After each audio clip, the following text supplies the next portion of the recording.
আমাদের সমাজের মানুষ সবকিছু মেনে নিলেও একটা ডিভোর্সি মেয়েকে কখনোই মেনে নিতে পারে না। ডিভোর্স মানেই দোষ মেয়েটার থাকবে, এটাই আমাদের সমাজের চিন্তাভাবনা। আজকে আমি আপনাদের সঙ্গে শেয়ার করব আমার প্রথম ডিভোর্সটা কেন হয়েছিল। আমাদের সমাজে একটা মেয়ে ইন্টার পাস করার পরেই তাকে পরিবারের বোঝা মনে করা হয়, মনে হয় যে তার বয়স চলে যাচ্ছে, তার হয়তো বিয়ে হচ্ছে না।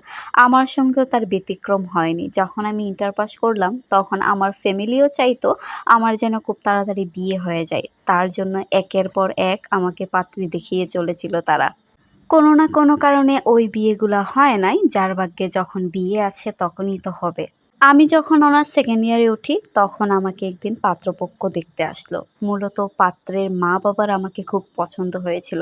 তারা চাইছিল ওই দিনে আক্ট করে ফেলতে, আর তাড়াহুড়োর মধ্যে আমার আর পাত্রের মধ্যে কোনো কথা না হয়েও আমাদের আক্ট বিয়ে হয়ে যায়। আমরা দুজন একজন আরেকজনকে জানার সুযোগও পেলাম না। আমার তো মতামত ছিল, ছেলেটার কি মত ছিল এই বিয়েতে এটাও জানা হলো না, দুইটা ফ্যামিলির তাড়াহুড়োর জন্য। আক্ট হয়ে যাওয়ার পর আমার আর আমার স্বামীর মধ্যে কথাবার্তা চলতে থাকে। তার ১ মাস পরে ধুমধাম করে আমাদের বিয়ে হয়, পুরো এলাকার মানুষ দেখে। আমি আর আমার হাজবেন্ড ছিলাম সমবয়সী। বিয়ের দিনই আমার এলাকার কিছু মানুষ বলেছিল এই বিয়ে নাকি টিকবে না, কারণ ছেলের বয়স খুব কম। আমাদের সমাজের মানুষ সবসময়ই চায় মেয়ের থেকে যেন ছেলের বয়স একটু বেশি হয়, তাহলে সাংসারিক জীবন নাকি সুখের হয়। তাদের এই কথাটা খুব বেশি মিথ্যা ছিল না, কারণ আমার বিয়ের ২ মাস পরেই সবকিছু চেঞ্জ হয়ে যায়। প্রথম ২ মাস সবকিছু ঠিকঠাক থাকলেও আমরা অনেক জায়গায় ঘুরতে যাই, সে আমাকে অনেক যত্নে রাখে।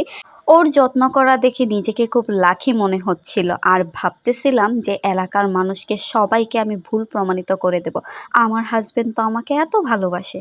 কিন্তু শেষ পর্যন্ত পারলাম না, হেরে গেলাম ভাগ্যের কাছে। সে নাকি আমাকে বিয়ে করেছিল তার এক্সকে, এক্স না, তার প্রেমিকার সঙ্গে ঝগড়া ঝামেলা হওয়ার কারণে প্রেমিকাকে কষ্ট দেওয়ার জন্য বা জেলাসি ফিল করার জন্য সে আমাকে বিয়ে করেছিল। তাদের ভালোবাসার বলির দায় হলাম আমি। সবকিছু এত সুন্দর চলতেছিল। আমি বিয়ে ২ মাস পরে যখন আমার বাবার বাড়িতে বেড়াতে আসি, একদিন রাতে সে আমাকে লম্বা কয়েকটা এসএমএস দেয়। সেখানে লেখা ছিল ওর সঙ্গে থাকলে আমি কখনো ভালো থাকতে পারবো না। ও আমাকে ভালোবাসে না। ওর জিএফ এর সঙ্গে ঝামেলা হওয়ার কারণে বাধ্য হয়ে বিয়ে করেছে।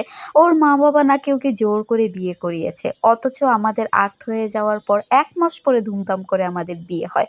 তারপরে ২ মাস আমাকে নিয়ে কত জায়গায় না ঘুরতে গেল, আমাকে কত যত্নে রাখলো। তাহলে এগুলা কেন? আক্তের সময় না হয়েও সুযোগ পায়নি। হ্যাঁ, আমাদের দেখার পরেই বিয়ে হয়ে যায়। কিন্তু আক্তের পরে তো বলতে পারতো, যখন ধুমধাম করে আমাদের বিয়ে হয় নাই, কেউ তেমনভাবে জানেও না। এত সব নাটক করার কি দরকার ছিল? শেষমেশ সে তার জীবন থেকে আমাকে ছুঁড়ে ফেলে দিল। কারণ ওই যে তার প্রেমিকা ফিরে আসছে তার জীবনে। শত চেষ্টা করেও আমি আমার সংসারটা বাঁচাতে পারিনি। এট লাস্ট ওদের ভালোবাসার কাছে আমার জীবন বলি হয়েই গেল। আমাদের ডিভোর্সটা হয়ে গেল। আর কাবিন হিসেবে আমার হাতে ধরিয়ে দিল ৫,০০,০০০ টাকা। আমার জীবনে এত বড় একটা দাগ দেওয়ার মূল্য ছিল ৫,০০,০০০ টাকা। আমাকে জীবিত রাখা অবস্থায় মেরে ফেলার দাম ছিল ৫,০০,০০০ টাকা। তারপর আমার জীবনে কি কি হলো তা যদি জানতে চান তাহলে কমেন্টে জানাবেন, এই ভিডিওর সেকেন্ড পার্ট আসবে।